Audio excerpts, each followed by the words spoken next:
Hi, I'm Emily. Hi, I'm Sarah. And we are the Keto Twins. We've lost over 160 pounds following a ketogenic lifestyle, and on our channel we talk about all things keto, so we are begging you to subscribe. Please hit the subscribe button. Thank you.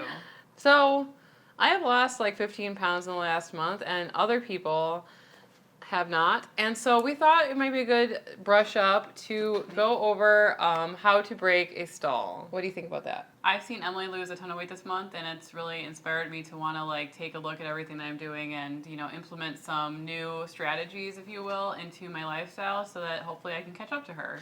Remember that weight loss is not only not linear, but it gets harder as you get down to a normal BMI, which we are now, technically. So every pound counts for more. And weight loss is definitely slower than it was when I was 262 pounds. So, yeah, let's just go over some key points on how to break a stall. But first, we should probably define what a stall is, because I think that a lot of people are confused out there as to what a stall actually is, and they might be disappointed by their weight loss results, but that your disappointment does not mean that you're in a stall. So, what is a stall? I used to think that a week without losing weight was a stall, but it's not. So, a stall is typically defined of being more than a month with no weight loss or measurement loss. So, if you lose measurements but you don't lose weight, that's not considered a stall, and vice versa. I think that a lot of people, they start keto and they see this drastic weight loss that happens, which is mainly water weight and a little bit of fat and maybe even some muscle loss. Yeah. That happens. I remember when I would start keto, I would lose 8 pounds in the first week or two, and so it was really encouraging, and then I would step on the scale and I would lose 1 after that. And that's not a stall either. So say you haven't lost weight in a month, and it's been an actual month, and you haven't lost weight or inches. What can you do to speed up your weight loss? That's what we're going to talk about next. I think the first thing would be to take an honest look at what you've been consuming over the past couple weeks. Because I know that personally, I could easily overeat or eat a lot of keto snacks, and I don't really account for them because I've been on this for so long that I just kind of guess at it. So it would be like tracking your food, because there's a good chance that you're overeating. Right. And you just don't realize it because you're into this new routine, and you don't realize that you're eating a lot of calories, you're eating a lot of, maybe even a lot of carbs. You don't know.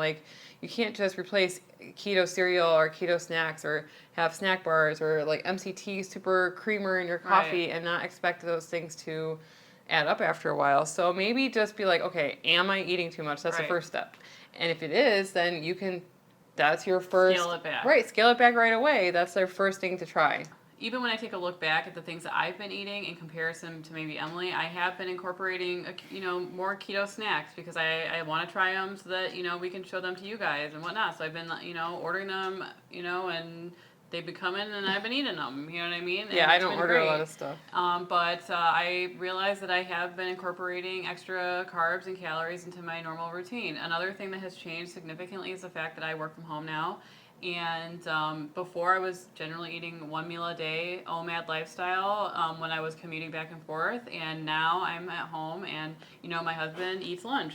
And sometimes he'll make me lunch. And, it's low carb and it's keto, but it still adds up. I'm still eating more than I did probably when I first started and I was having to commute downtown, pre what's been going on. So I definitely have to cut that back and go back into more of a OMAD lifestyle in order to get my weight going. So that's what I'm planning on doing, following up in the next couple of weeks. So the next easiest thing that you can do is to cut out all the snacks, which is, part of taking a look at your diet and seeing what have I been adding to it, because hey, eating really clean stuff does get boring after a while. A lot of people are adding a lot of almond flour.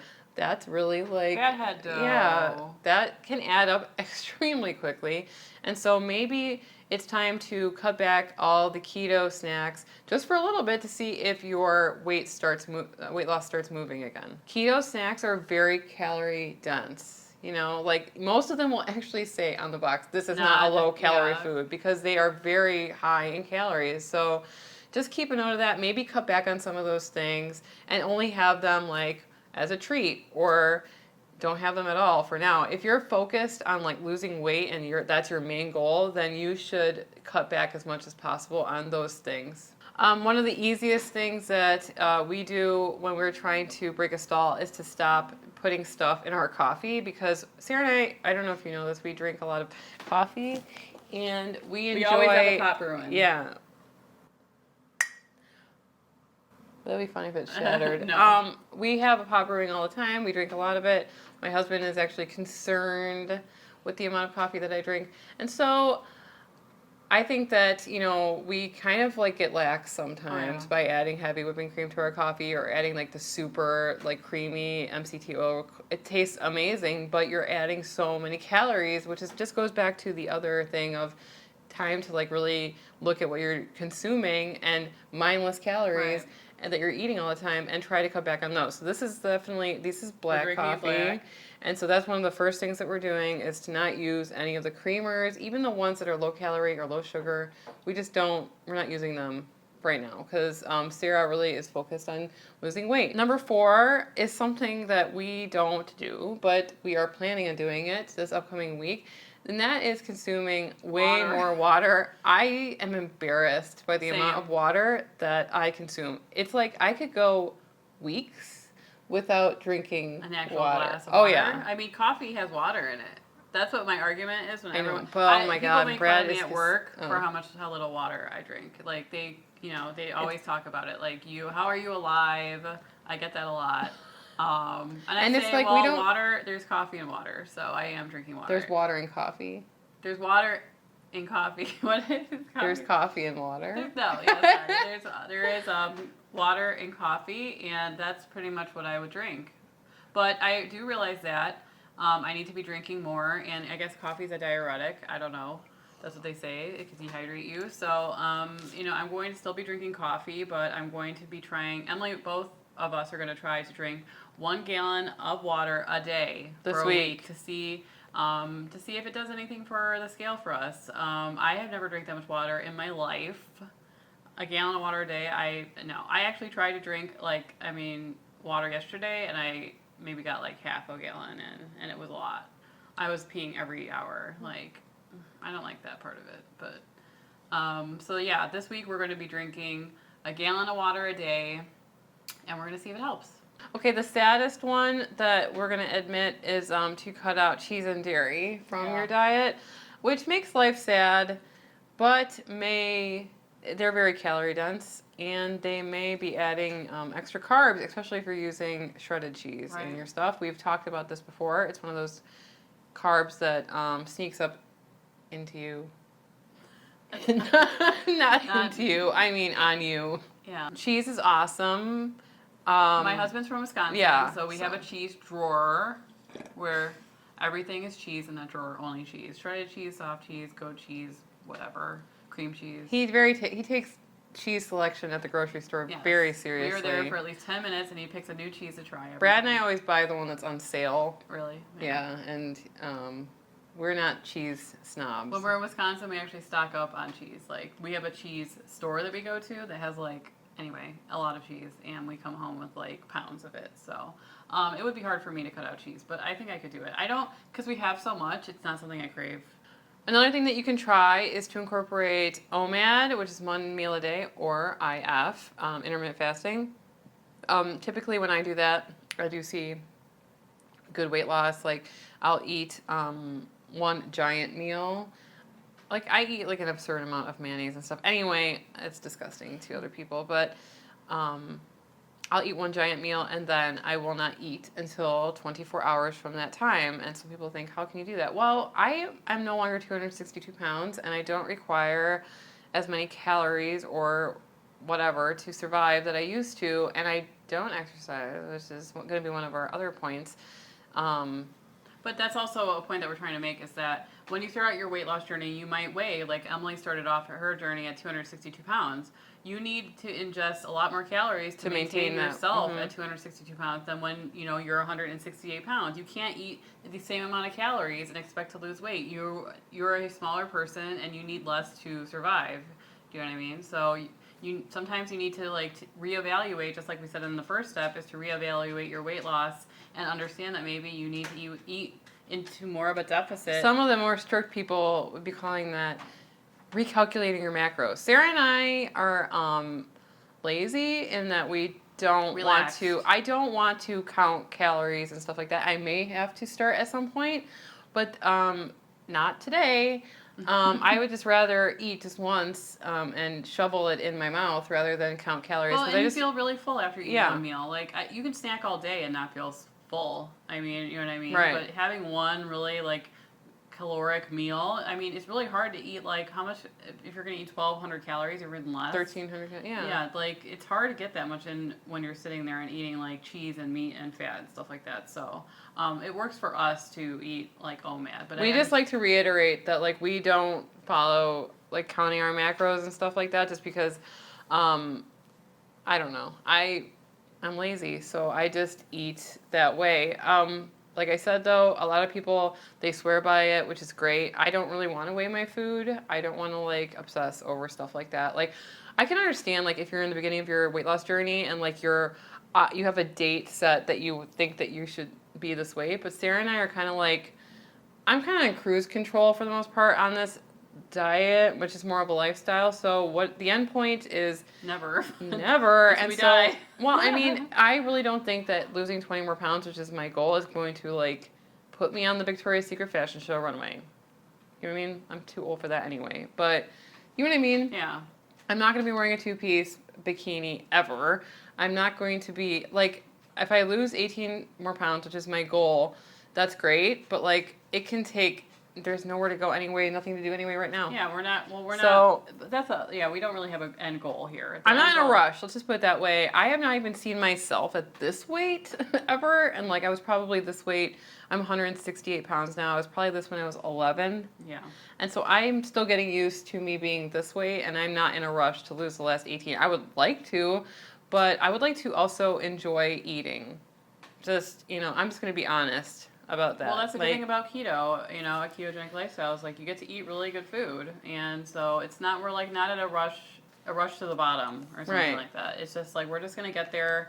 It didn't take us this long to gain all this weight, and we're not expecting to lose it. It took way longer for me to gain the weight than it did for me to lose it, which is important to note. Like we said before, take a look back, and time is still gonna be going. Like, I know that's very broad. Okay, time doesn't exist, by the way. I'm kidding. There's like a space-time continuum thing happening with when you start keto. It's like time slows down. You know what I mean, right? Like all of a sudden you went from like eating whatever you want, whenever you want, to like really analyzing like the difference between carbs, foods, and no carb foods. If I can have this, if I can't have that, and like readjusting and learning something new. Like how the school year seemed like it was forever long. But the summer flows right. by, yeah. And they say that there's an actual scientific reason for that. It's because you're learning a lot of new stuff when you're in school, so it slows time down. That's why it seemed like, God, ever since I graduated college, it feels like time has just been flying by, and now I'm 35 years old, and like, I blinked. And now I'm here. And so when you start keto, it's kind of like you're learning something really new again. You're tracking something. So time seems like it's going by slower, and so you can't really see the progress that you're making because time seems like it's going by slower. And you're like, I can't believe that I've been on this diet for like a week or a month or whatever, and I haven't lost as much as I want to. Does that make sense? Yeah. Or am I just like, makes sense, yeah. going crazy here? So we told you a bunch of things that you can try to do. There are a couple of things that we have never done but have heard can help, which is one is taking apple cider vinegar every day. I've heard that can jumpstart weight loss. I don't know why. Maybe having something to do with digestion. And so I might start doing that at some point. And the other thing is exercise. Which we're really great at. Yeah, like do as we say, not as we do in that scenario, because Sarah and I have always been, I'm just going to be honest to say that we don't enjoy exercise.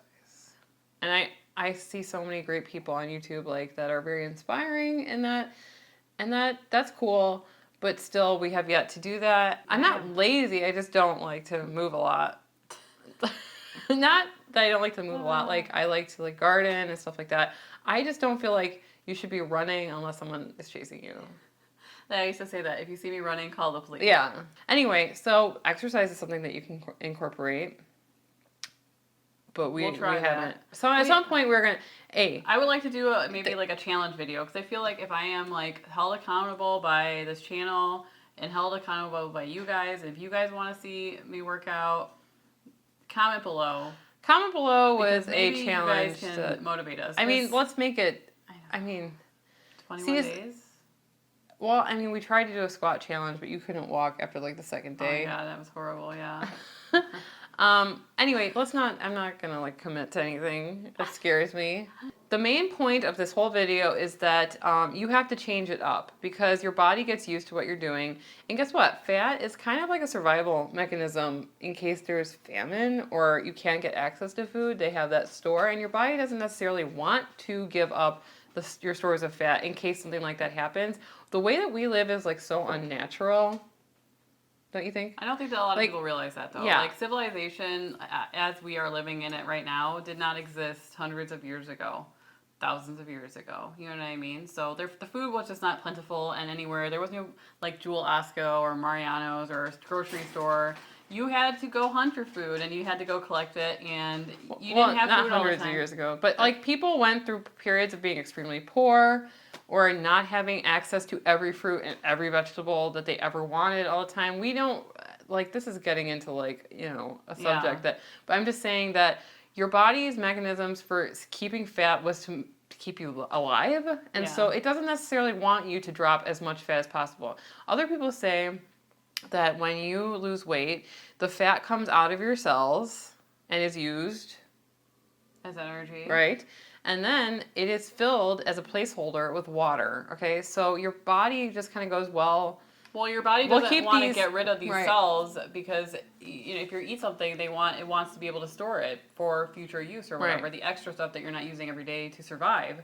And so it uses water as a placeholder to fill the cell so that it doesn't like collapse and get eaten. I don't know, but like they say that, I don't know if it got eaten, whatever. You know what I mean? The cell is there, it has water, and then eventually your body releases the water, and it's called a whoosh. Like right. That does happen. Yeah, we've all experienced whooshes where you haven't lost weight in a long time, and then all of a sudden you know it's going to happen because you have to go to the bathroom like every hour when you're in the middle of the night. I know, and I'm gonna get excited when it happens now because I'm like, I know I'm gonna see a whoosh happen where you can lose like 3 pounds water weight overnight, and all of a sudden you start seeing it on the scale. Right. So you just keep on ketoing on if you're during a plateau because you might be experiencing water retention and maybe a whoosh happening soon. Yes, there is a really, really good chance that if you know your hormones and everything are okay and you're not experiencing a lot of stress and you're doing all these things like cutting back and everything, that your body is in like that middle period before you have a whoosh. So you just have to keep on going.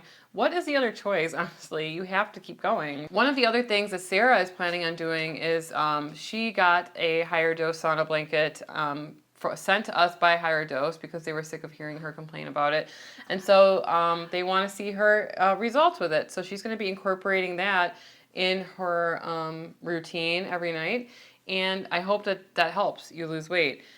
But it's basically all in the same thing, right? Like whether you're adding exercise or you're adding the sauna blanket, which they say that you can burn up to 600 calories in a session, it's like changing it up so your body keeps on guessing. So I'm hoping that you have some results to share about that in a couple of weeks. And if you guys want to see our original stall or plateau video where we were like 150 pounds heavier and we weren't experiencing a stall at that point because we were hardly losing any weight, you click on the video on the screen and we'll see you over there. Anyway, I'm Sarah. I'm Emily. And we're the Keto Twins. Signing out.